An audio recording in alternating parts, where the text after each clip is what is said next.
Right.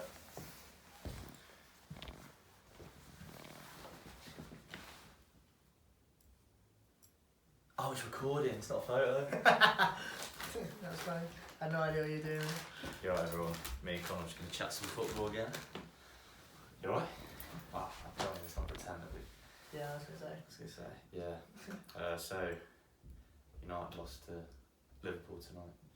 Just watched it, it was pretty bad. United were pretty bad. It was a very, very open game. United were very unstructured. And Liverpool just capitalised on United's mistakes, to be fair. Yeah, let's not get too much into it. I didn't properly watch the game. I really didn't think it was Eating at the same time. going to go like that, to be honest. Well, Maguire's out, but like that back four was just all over the shop. Fred was giving the ball away. It was a back four. So who played in the back four then? Like Luke Shaw? So it was Shaw and Wan-Bissaka, fullbacks, and then Lindelof and Bailly. Thing is, Bailly's a great defender as like an actual player, and like he has moments of brilliance. But he's always got a mistake in him, and it just doesn't seem like he reads the game as well. Yeah, he just like a football IQ. Yeah. It's better similar to Eric Dyer, like, although Bayer's better than Dyer, but like Eric Dyer's actually the same. Like he's really good at tackling, he's really good in the air. Yeah. And he's like pretty good on the ball, but he's also just like the stupidest shit ever. Do you know what I mean?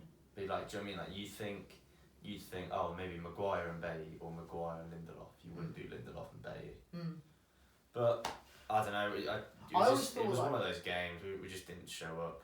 But a few moments of like good attack, but Liverpool just countered well. Yeah, fair play to Klopp's great manager. See what happens. Really didn't want them to get top forward, to be honest. No, what do you reckon's going to happen? I think they'll get it. I said. Do you think they'll get it? Yeah, I can see them getting it. At the expense of Leicester? I thought it would be Chelsea and Liverpool, but no, I feel like it might be. I feel like Chelsea might slip out of it now, to be honest. It's weird, isn't it? Because like no one expected that last night. It's hard to call, and I don't know if I'm going to say that yet, because to be fair, like Chelsea are playing Leicester next. Yeah, man, that's mad. Leicester, like, obviously will want to win because Liverpool would love a draw. Yeah. Well, no, even if one of them like just loses, and they just keep winning. I think if Leicester win, they'll like guarantee top four there. That's the thing. And that's their next game. Yeah. Chelsea's their next game. Yeah. You see, when I checked to they might even be guaranteed third if they win, actually. I thought it would be obviously City and United, but then I thought it would be definitely Leicester, and then either Chelsea or West Ham. But then like a lot's changed since then. It's now like any of them could slip out. Yeah. Like, I don't think West Ham will get it. No, if West Ham will mess it up. Their like toughest fixture, to be fair, in their running was Everton, and they lost. They lost, yeah. And I just feel like West Ham will fuck it up. Yeah. Yeah. It would be very surprising if they slipped in. It's going to be Liverpool. Like West Ham are like more Spursy than Spurs. Like they just fuck it up like all the time. Yeah, but they weren't fucking it up. They had some really good form. Yeah, mate, they've always got them playing really well. Like I watched West Ham Burnley the other day. I thought it was going to be a shite game. It was actually like really good. Was that? No, that was Fulham Burnley. That was on when we were. Yeah, that was the other day. What was the score? West Ham Burnley. I'm just trying to remember what game it was. 2-1. Burnley went 1-0 up, and then Mikel Antonio scored. No, sorry, Mikel Antonio scored twice. And Ben Rama played really well. You know Ben Rama, they signed from Brentford. Yeah. I was actually quite disappointed when they signed him because I was excited to watch him play because he looks like a really exciting player, like very obviously technically gifted and very talented. But they just didn't really utilise him for ages. Just didn't play. Who, for Brentford? No, for West Ham. Oh right. When did they sign him this season? January, I think. Oh, Jan. Yeah, I don't know. I think might have been summer. Actually. I just think it'd be so classic of Leicester to drop out. I thought they were gonna, but when they won against United, that's a massive win. I think they're in now. I think they'll be fine. Thing is, like, if they do, Rodgers then bottled it this year, bottled it last year. Do you remember? They were like third for like ages. Yeah, fifth. Do you think if Leicester did and he bottled the league with Liverpool? Do you remember Rodgers? Yeah. That was why I was saying I wouldn't necessarily like he wouldn't be my first choice as Spurs manager. I would take him over there. I would take him at this point. So like, do you think if Leicester like bottled it and they slipped out of the top 4, do you think he would then like be like, oh, I'm going to Spurs? Yeah. Do you know what I mean? Yeah, but because like I think if he's not in the Champions League, and Spurs and Leicester are in the Champions League, I feel like you'd probably rather go to the bigger club. The only thing is though, like that's his team at Leicester, and it's like he's got to start again at Spurs, and like we've got some. It's a big rebuild, isn't it? Jokers at the team, we did another podcast on Spurs. We haven't uploaded it yet, but probably out by the time this one's we'll probably upload that one first, and then it's like the day after or something. But you're right. I think I don't know. I think if he decides to go to Spurs, Leicester have to not be in the Champions League. If they qualify for the Champions League, there's no way he's leaving. They're a good side. Well, Leicester great side. Yeah, they're not a great side, but they're a good side. I mean, he's got them playing really good football, and they've got some really good players. When they're on form. Yeah, I mean, players on form. James Maddison, it was a great signing. Like so many players that have just like slipped through the radar. Scoring goals. Yeah, mate, he's on fire. Was wank for ages. He's on fire. And the thing is, like, obviously Vardy has had a lower, like he's put up lower scoring numbers this season. Still good, like especially considering his age. Like, but I think he's on like 14 goals or 13 goals in the league this season. Last season he was obviously the top scorer with like. I think he was like 21 or something. Did he win the Golden Boot? Yeah, he's the oldest person to ever win it. Wow. He might have had like 25 actually, but. You know, he got in like EA's team of the season for the Premier League. Vardy. Whose team is he? EA. You know, I like. thought you said EA, like Kanye West. Well, fucking Kanye West got a bloody team of the season. Yay! Vardy's in the team of the season. Yay! But yeah, I think that's just voted by like fans. Oh really? So, I don't know. Well, James Vardy got into it this year. Yeah. Yeah, fucking. Obviously, So I think Marcus Rashford is a good player, but Gary Neville put him in his team of the season. I actually thought Jamie Carragher's team of the season was really good. I haven't seen. I didn't see any. I didn't see any like bias. You know, any biased like sort of thoughts. There was no Liverpool players in it. In his. No Liverpool players. It was why would there? To be fair, maybe I just liked it because Son and Kane were in it, but. I bet you loved that. But I think Son deservedly is in. But that's mad. Spurs are what, 6th or 7th? 7th currently. And there's 2 of their attackers in his team this season. Top scorer and top assists with Harry Kane, and 3rd top scorer and 3rd top assists with Son. I know, but that's bizarre. Yeah. It's bizarre how, like, at the start of the season, it was Tottenham and Liverpool 1st and 2nd. Yeah. You fucking knocked 6 past us at Old Trafford. Absolutely. And now look at we're 2nd, and it's mad. Football's mad, mate. The turns and stuff in the season. But I think we were saying this earlier. It's quite a crazy season, really, if you think about it. Like. Yeah. What? Go on. In terms of what? Well, at the start, like nobody expected Spurs to be flying like they were. If you can set your mind back, and. Everyone wrote City off. Everyone wrote City off. I was like, City is shit. I thought City were like shit now. I didn't think they were like shit, but I was like, I thought they'd have a shit season. I didn't think they'd win the league. Because you know, like their team's just too good to like say they're shit. Do you know what I mean? I thought they'd get a bit better, but I didn't think they'd just like go on a 13. Was it a 13 game winning run? I don't know. It was a lot of games. They won 13 games. See, I actually read a really interesting article earlier that I just kind of mentioned to you about how Pep reintroducing Bernardo Silva back into the lineup. Was like essential to the success of the team this season. Bizarre, isn't it? They went on like a really long run of winning games. Why was it essential? Because was he injured? Well, I mean, I feel like he's always been like, because City have just literally got so many players to choose from. They've just like obviously like he's never had really had like a consistent run inside. But I think Pep basically thought he basically got this new assistant manager in, I think, to replace Arteta. And he's like he said that he challenges him intellectually, and I think they were just like he was saying to Pep, or they were discussing that like they think they sort of need to revert back to playing a more like possession based game, and Bernardo Silva is like essential to that. And then like since reintroducing him, like he's had his like numbers in terms of like retaining possession have been like crazy. Like I think he's like the best in the league. And they went on like a 9-game run of like winning games with him back in the team. So obviously that's something that's probably gone a bit under the radar. I know. And in terms of Man City. They've been able to just keep winning and keep winning and keep winning, just like slight changes to the squad each week. Yeah. But like because they have the squad they do and the depth, they're able to do that. And that's why I mean it becomes more of a comment on like clubs as like it becomes a wider thing where you've got some clubs, Chelsea and City, who want to win. They have owners, ambitious owners, technically unlimited money. I think I mentioned this in the podcast with you the other day.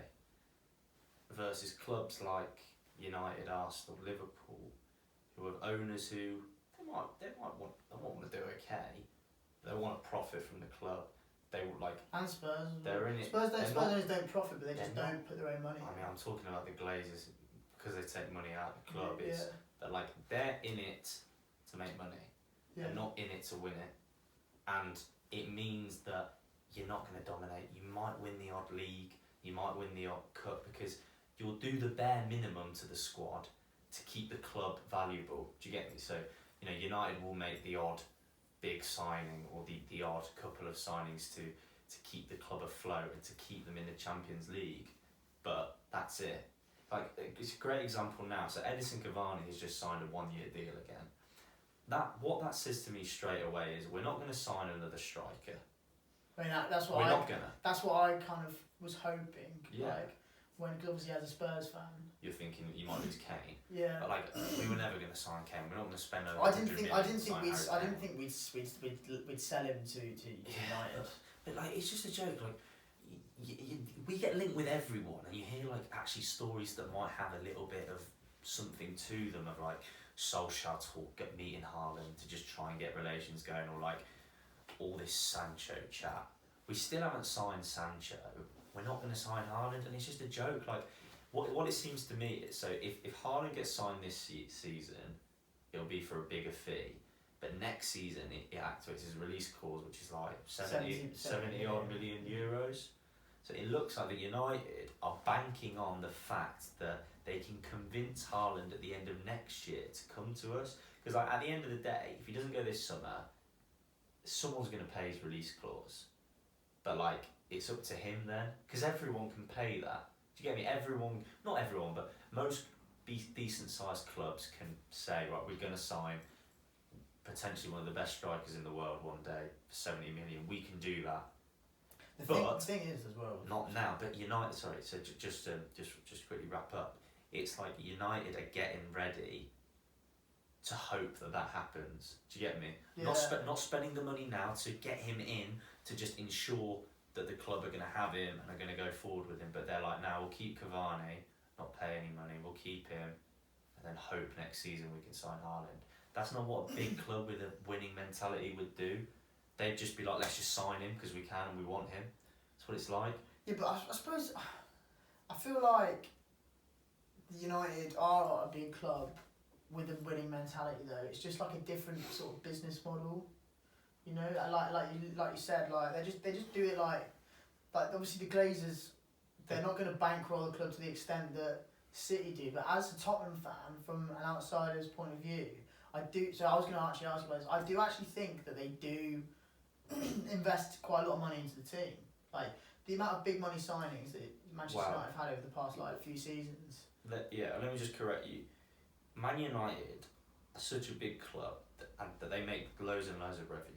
The Glazers have never invested into the club. Yeah, no, but like they're still showing ambition because obviously Man United have obviously so much money to pay. They could just take it all or take a lot of it. But they can't just come in and take the money out. Like the way it works is they get paid dividends on the profits, and they're the majority shareholders. I think they own 80% of the shares.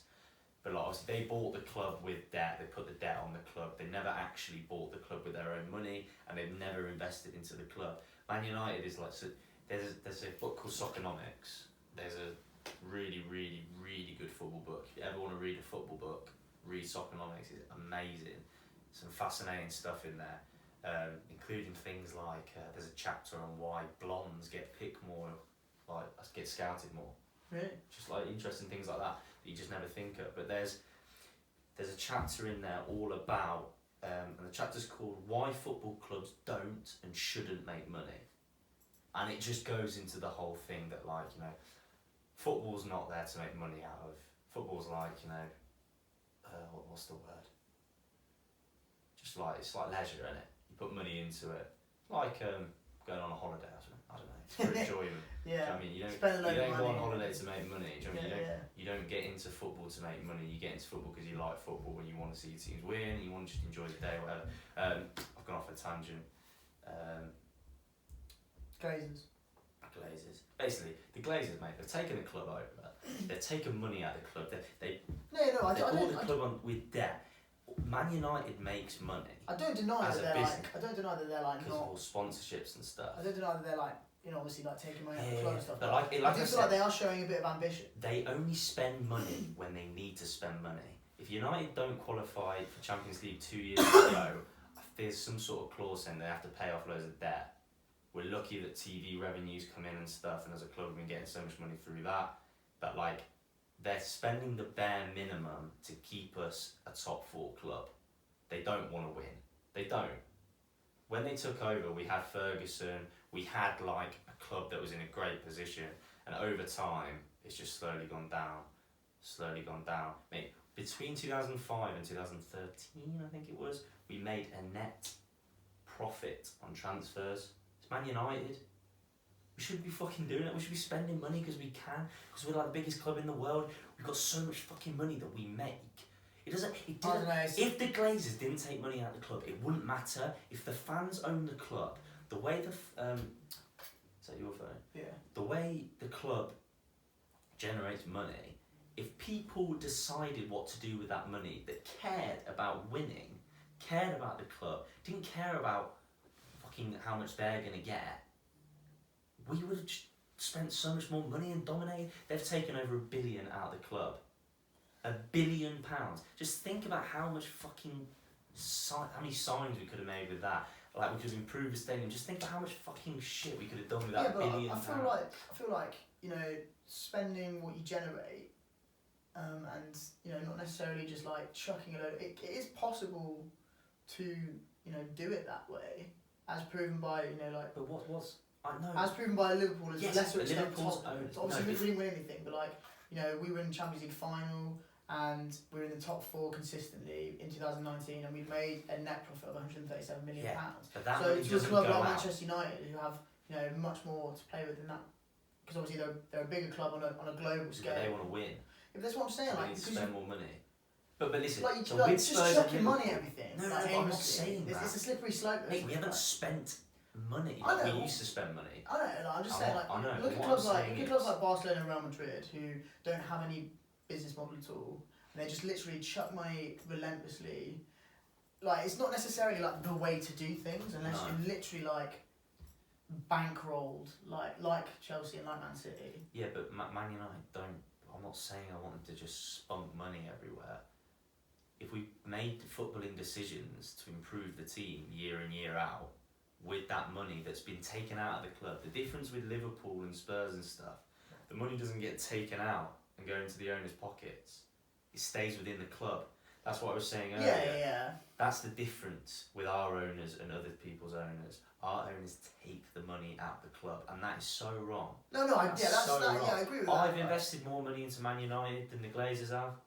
Do you know what I mean? If you've been to one game, if you've bought one match programme, if you've bought like a toothbrush from the fucking club shop, you've put more money into Manchester United than the Glazers. I'm just like playing devil's advocate. No, I know. So you know, like so basically what I'm saying is, if the Glazers weren't there and we didn't have a Abramovich or a Sheikh Mansour who were pumping money in, it wouldn't matter, because we're a historically big club that over time has become a big global brand, and we can get the fucking sponsorship deals. The money's there. Do you get me? The money is there to improve the team every year, to really improve, to want to win, to be the best team in the world. But when you got owners who are taking money out, that's what they care about. They don't care about the fucking. Do you know what I mean? Like, we've only spent money since Ferguson when we haven't qualified for the Champions League. That's ridiculous. And when I say spent money, I mean like spent more than you generated. I mean like spent a lot. Like for example, this summer we signed Van der Beek for like I think it was 40 million, and then we signed Tellez. We signed Tellez, but on you know Ahmad Diallo and Palestri. We just signed like 2 young lads. Tellez was like 10 million. Cavani was a free. What's that all about? Man, do you know what I mean? Like I said, to be fair, though, Chelsea has spent 250 million. One of the things that's like it's bullshit. One of the things that's kind of like bigger in football in terms of spending is wages. Like like Cavani, obviously I know it's only a year, but you know he's gonna be he's here for 2 eventually. I wonder what his wages are. No, you're right. It's like 300 grand a week. that in itself is a huge huge expense. That adds up. That fucking adds up. It's like that's why Barcelona are fucked. Yeah, because they've just Messi's on chuck like everyone on high wages. Exactly, and mate, it's like Barcelona an unsustainable business model. Yeah, mate, it's fucked. But that's why these clubs were banking on the Super League, mate. Yeah, exactly. Banking on the Super League. Well, all of them for like different reasons. Like, you know, similarly to Manchester United, like obviously Enoch have like built our stadium, but then that debt is now on Tottenham Hotspur Football Club, not on them. But I don't necessarily resent them for it because you know, the stadium is great, obviously. Yeah. But and that debt is on an investment. That is on us, and they've like a lot of people don't actually understand the way our debt is structured. Like you know, on the surface, it's like you know, there's this big debt hanging over the top, like something that's probably like £700 million or something ridiculous. But you know, Levy as a businessman is so clever because like that he's structured it so over like the next 20 years, stuff like you know the NFL games, the concerts, like the match day revenue, that is like structured to pay off the stadium over like a 20-year period. So in terms of like transfer spending and stuff, that's not necessarily going to be affected. If anything, it's like you know with the bigger capacity from the stadium, in like say I don't know how many years theoretically, we'll see what happens. If anything, it will improve our transfer funds. Exactly, and at least that's what is he, chief executive? Well, yeah, he's not the chairman. Yeah. Oh, chairman. What he cares? Yeah, I mean, I think that's the thing. That's good. And like, I do think his like Tottenham Hotspur's best interests are at heart for him, like somewhere. Do you know what I mean? Like deep down, like definitely. He's not like it's not like he doesn't care, but I do think like. He's not. Like we are sort of limited. We are limited in a way with him. What more can you so, do for instance, with your owners? Do you know what I mean? This is the thing. Like he does take the piss a bit. Like so, Tottenham's last home game of the season. I don't know if you've seen how much we're charging the fans. £60 a ticket for the game. 10,000 fans. All of them are £60 a ticket. Every ticket. Especially like so he's. In terms of like the PR team at Tottenham have just absolutely fucked it recently. Like obviously like the stuff with the ESL, and then like right off the back of that, obviously Jose getting sacked. That's obviously not got nothing to do with the PR team, but like Daniel Levy is just making a mess of it right now. And then that was just like the nail in the coffin. But like you said, because there's only 10,000 fans, and because fans haven't been paying season ticket. Prices for a year, people will pay that. Do you know what I mean? Yeah. But like you said, that's him being a good businessman. Yeah, but it's morally No, yeah, of course terrible. It's morally. Yeah, but of course it's not morally right. But like you said, it's his business mind. Yeah, exactly. He's doing it for the good of the club. Wow, you know what I mean when I say that. Obviously, it's not good for the fans. But for the good of the club financially. Yeah. And you know, you could argue that fucking, you know, your bog standard fan who, a fan that can't afford that, it sucks for them. But he's like, but we've got fans who can afford that. But like, do you not think based on? But it's temporary. It's temporary. Yeah. But like, obviously next season we'll go back to football, like we've been playing this season. How can you justify that? Do you know what I mean? £60. to watch that shit. Yeah, I know. It's fucking I went to terrible, me and mate. Becky went to Dundee. Her granddad was from Dundee. We went to watch them play. They're in the second division in Scotland. So far And they away. were playing Motherwell in the cup. We went. It was so cold. It was like a Tuesday night in Dundee. It was fucking freezing. I think it was in like January. And they were so bad. Motherwell beat them like 4-0. And there was like the Motherwell away end was like popping off. The rest of the ground, there was like probably like 50 people there. And me and Becky then just like freezing, like a cup of Bovril. And there's a man behind like, I want my money back! He was fuming. He was so... Mate, honestly, they were so bad. I don't blame him because like Dundee, like they're not even like they weren't even like in the top 4, I don't think, in the second division. He must have just that was in the second division of Scottish football. I thought Dundee were like quite a big Scottish team. No. So they were playing. This was in the cup, so they were playing Motherwell, who were in the first division. Yeah. But Dundee and Dundee United are right next to each other. Of course, yeah. Dundee I thought it was United. Dundee United. Well, that season, Dundee United were in the second division as well, but they've gone back up. They are the better of the Dundee teams. And I was just like... Dundee is... I was like, Becky, we should have gone in the away end. No offence to people from Dundee, but sounds like it was probably, you know, pretty grim. In terms of like, it's obviously very cold there. Yeah, oh mate, well yeah. It's a nice place. It was a really, really nice place. It's, I don't know, it was my only time I've ever been to Scotland. We went to Edinburgh for 2 days. I'm going to Edinburgh with Amy. Oh, really? Yeah, in July. Actually. You'll like it. Edinburgh's... Yeah. I personally... Right, I liked it, but like people set such good hopes for me, so I was like, it was alright. But I like Dundee. It's cool. It looks like they've invested a bit of money into it. Is it like? But yeah, I might be incorrect. cold, But is it like the very north of Scotland? No. It's Where am I more thinking north. of then? Aberdeen. Aberdeen. That's what I was thinking of. Sorry to people from Dundee. No, well, it's just Scotland, so it's going to be cold, isn't it? Yeah. Do you know what I mean? Like, we're in Manchester right now. Yeah. People say it's cold here, but like, you then got like Newcastle, it's going to be even colder. Yeah. And then you've got Scotland. Jesus Christ, you know what I mean? But yeah, so yeah, that guy wanted his money back. If he paid 60 quid for that ticket, it'd be fuming. It was a cool ground though, it was like proper old school ground. Have you ever been to a game where like you've literally thought like, why did I come here? This is shit. I want my money back. Well, yeah, I remember like under Van Gaal. This was Van Gaal's second season. This is the season he got like sat to the end. It was the first year. It's when I learned to drive. So like I went to quite a few United games. I think I went to 6 United games that season and saw 3 United goals. Fucking hell. And I remember just like, I went to one with Eamon, United versus PSV, group stage of the Champions League. It was like November. It was 0-0. It was just horrendous football. It was just, people were like, fucking just pass it forward. Like, it was awful. And then I just drove back and crashed my car and it was awful. It was awful. Went into the back of someone on the slip road. It was just like, that was one of those moments I was like, what am I doing? Do you think that was because the football was shit or because you crashed your car? I think the football set the mood for the way home, and then I crashed my car, and so that was pretty peak. And my dad had to come pick me up at like midnight. I reckon Pretty peak. I've been quite lucky in terms of football games I've been to.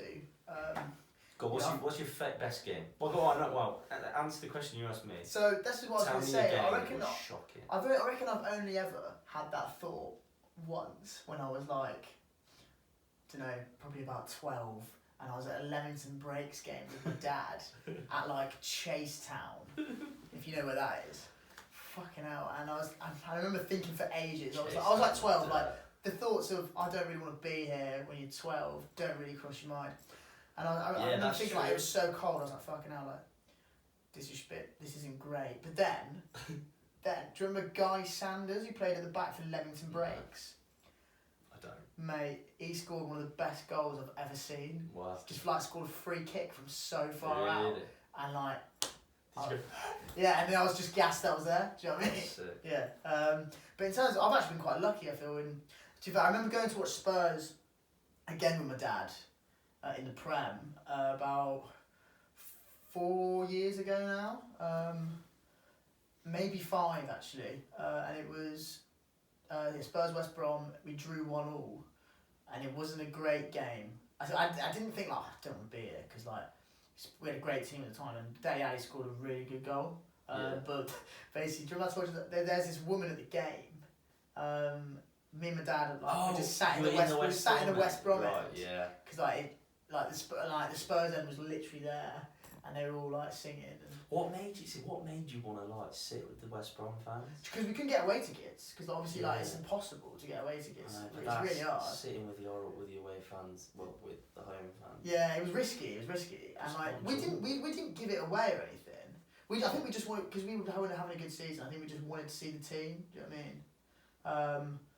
So we were just like watching the game, and then this woman like just somehow knew that like we were like Spurs fans. Sussed it out. Yeah, I think it's because like I just kept looking at Spurs fans and they were singing, and then she was like fucking like go man. She like tapped, like she like hit my dad on the head.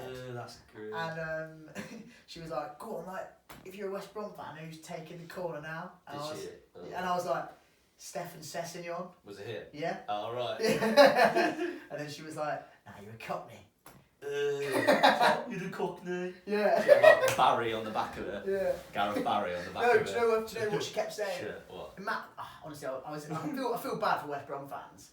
Because the whole game, she was kind of doing my to us. The whole game, she was just like, come on, James McClean. Come on. Imagine your favourite player, James McClean. Oh, mate, all Ireland football fans. He's like their best player. He's so bad. Mate, I tell you, Ireland are shit. Yeah, they are so But obviously, bad. Ireland, like... We're both Irish, so Yeah. it's fine. Like, Ireland is a footballing nation in our lifetime, where we can remember, because they went to the 2002 World Cup. 2016 We're Euros. both 23, well, you're about to be 23. Yeah. So, we're 23. Went to the Euros in 2016. 2012 was when But did they go this to the Euros? is... Or was that when Henri? No. When was it? When did Henri score that handball? Was that 2010 World Cup? They went to 2012 one They as went well. to 2012 Euros. They yeah. went to the 2012 Euros as well. And... Have they been to a World Cup recently? hang on. 2012 Euros, did Ireland go? Or was it 2010 World No, Cup? they didn't go to 20. They didn't. No, they haven't been to a World Cup. They didn't go to 2012 Euros. They didn't. Or maybe they did. I remember them playing. They Maybe both they been did, to another one. They played Italy in the group Yeah, and I St remember Ledger playing- scored. Yeah, I remember Yes, them they playing did. like pretty big teams. Did they play like Holland as well or something? I don't know. And I They remember definitely won in Robbie Keane was 2016. playing, and I was like Yeah. loving it. But basically, this is the worst they've been in my like. Oh yeah, but their best player at the moment is Matt Doherty, who's probably Tottenham's worst player.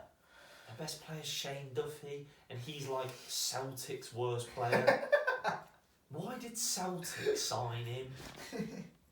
Terrible. That's why they lost the league this year.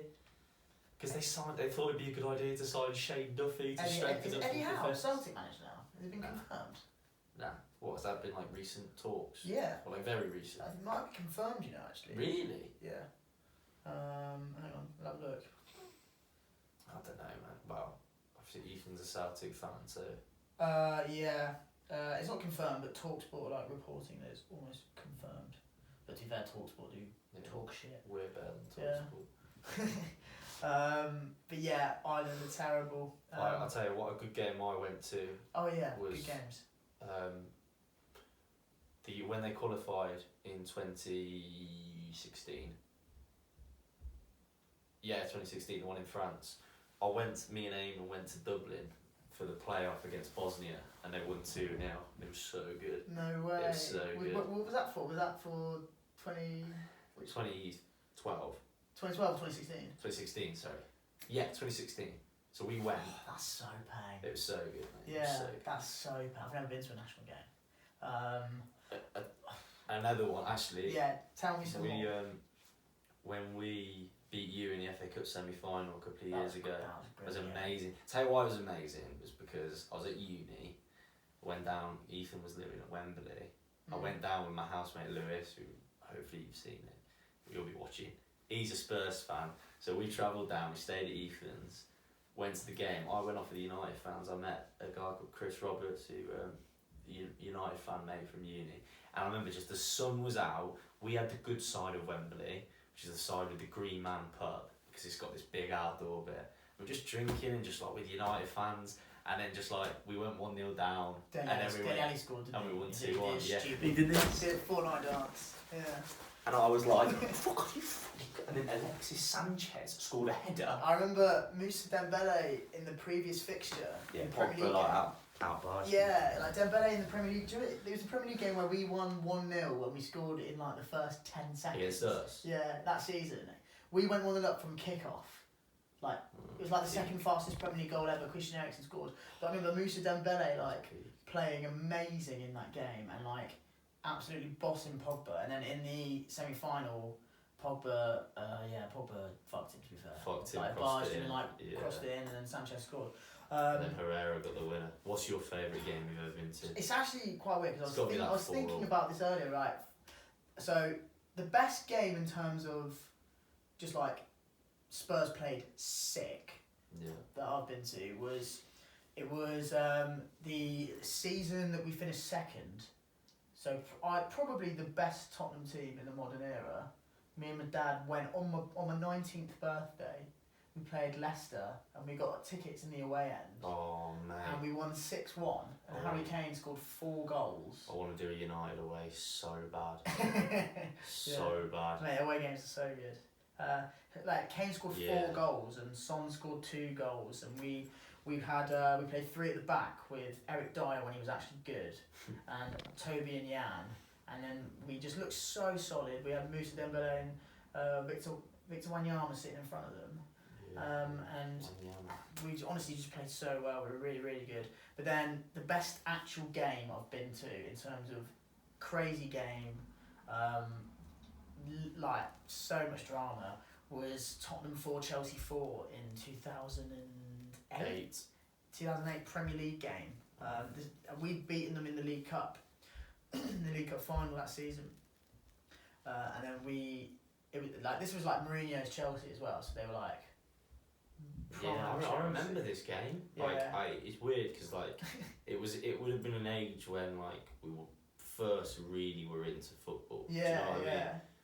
So like, I feel like I remember it because of that. It was a midweek game. I don't know if you remember, but I was like, "Oh no, I'm going to watch Tottenham tonight," but like, don't tell anyone. Because I think I was like I think I like was probably gonna be well tired the next day, so I was like, I'm ill or something.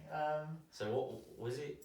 Was it 4-3 and you got an equaliser? So we went 1-0 down. I remember Drogba scored in the first 10 minutes, and he ran around the back of the goal. Because me and my dad used to sit just behind the goal. I can't remember which end it was. I think it was Park Lane maybe.